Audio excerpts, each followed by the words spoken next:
Today we will be solving problem number 530, minimum absolute difference in BST. Given the root of a binary search tree, return the minimum absolute difference between the values of any two different nodes in the tree. Here is an example binary search tree.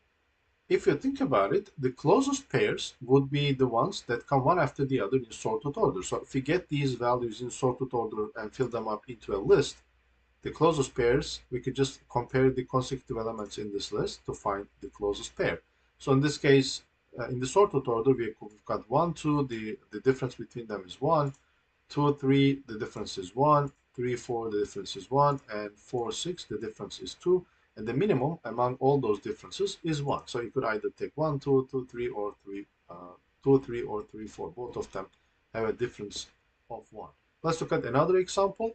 Here, this is the binary search tree, and you get when you get them in sorted order, this becomes 2, 7, 10, 15, and 17. And let's look at the differences between consecutive elements. The difference between these two is 5.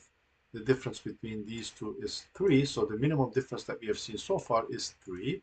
The difference between these two are 5. And finally, the difference between 15 and 17 is 2. So the minimum difference that we have seen all over when we walked over the entire list of numbers is 2, which is the difference between 15 and 17. So the bottom line is, if we get the values of the binary search tree in sorted order somehow, then we can just compare any number to the number that comes before it, and that would be the closest difference between any two pairs. So how do we get so the question is, how do we get the values of a binary search tree in sorted order? You know that when you do an in-order traversal of the binary search tree, you're going to get the numbers in sorted order. So here is one possible solution. What we can do is we can just write a helper function called in-order and pass a list to it. So just do a in-order traversal of the tree and fill up the numbers in sorted order into this list. And that's the first thing that I do in here. I create a list, then I do an in-order traversal, passing the list as the second parameter, so that when I return from this in-order traversal function, I now have all the values in sorted order. So what remains now is just walk over the elements of this list, compare consecutive elements. And I'm going to do that using an iterator. So I'm basically, remember that the list has an iterator. It already implements the iterator design pattern. So I'm getting the iterator from the list. So I'm saying nums.iterator. Here's my answer. I'm initializing it to integer.maximum value. And here's the previous number. The first number, iterator.next, is going to give me the first number. That's the previous number. Now I'm saying iterator.hasNext, get the current number. So iterator.next is the current number. Then I'm comparing, here's the difference between this value and the value that comes before it. So value minus previous is the difference. And that should be, and we're looking for the minimum of these, the difference between any consecutive pairs. And then I'm saying previous is equal to value. And when this loop terminates, I just return the answer. So this is one possible solution, and let me just submit this so that you see that it actually works. Yes, as you can see, it works. Although the previous solution works, it requires us to traverse the entire tree initially, put all the values into a separate list in sorted order, and that requires order and extra space. A better solution would be if we have an iterator that walks over the elements, the nodes of this binary search tree, and returns us the values in sorted order, meaning we do a in-order traversal iterator, right? And we know how to do that from our binary search trees.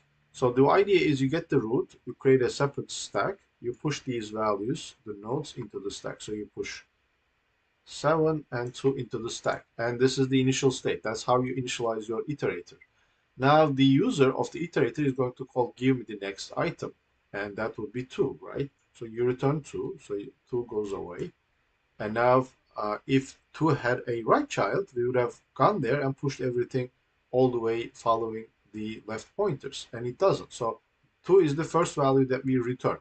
The user now calls next, and we return 7 because that's the next node in the stack. But this time we follow the right pointer because 7 has a right pointer, we go to 15, and now this is our root, and we follow the left pointers to push all these values into the stack. So we push 15 and 10. So when the user calls next again to get the next value in order traversal, we return 10, and 10 does not have a right child. Next, we return 15.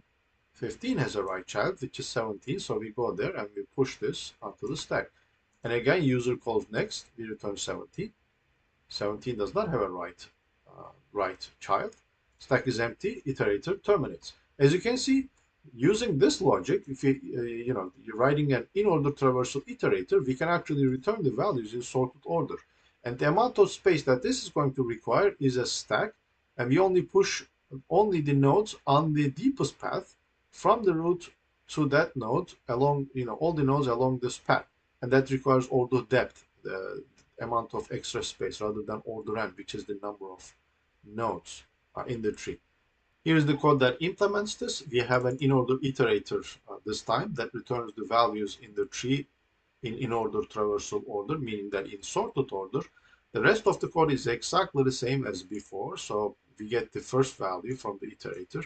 Then we say, while there are more items to get in order traversal, we get the current value, we compare the consecutive elements, the current value to the previous element, and then say previous is equal to value, because in the next iteration, this value would be the previous value.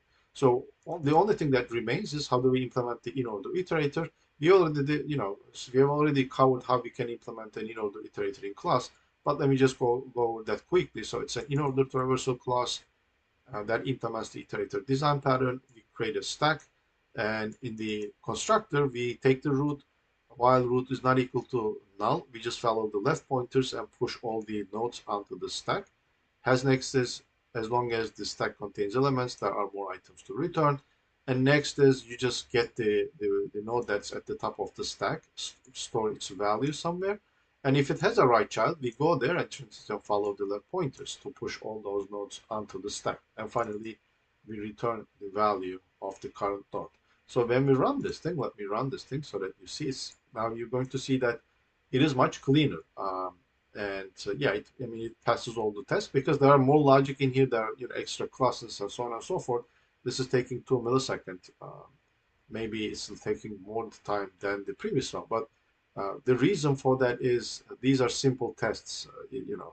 There are the number of the trees do not have a lot of nodes in it. If the tree had like millions of nodes, then this would have been definitely the better solution because it uses less memory compared to the previous solution where we had to put all the values into a list and then do the comparison. So bottom line is this iterative design pattern again is coming up once again. So it's better that that you understand how to write an iterator for a tree. This is it. If you have any questions, please leave them in the comments section.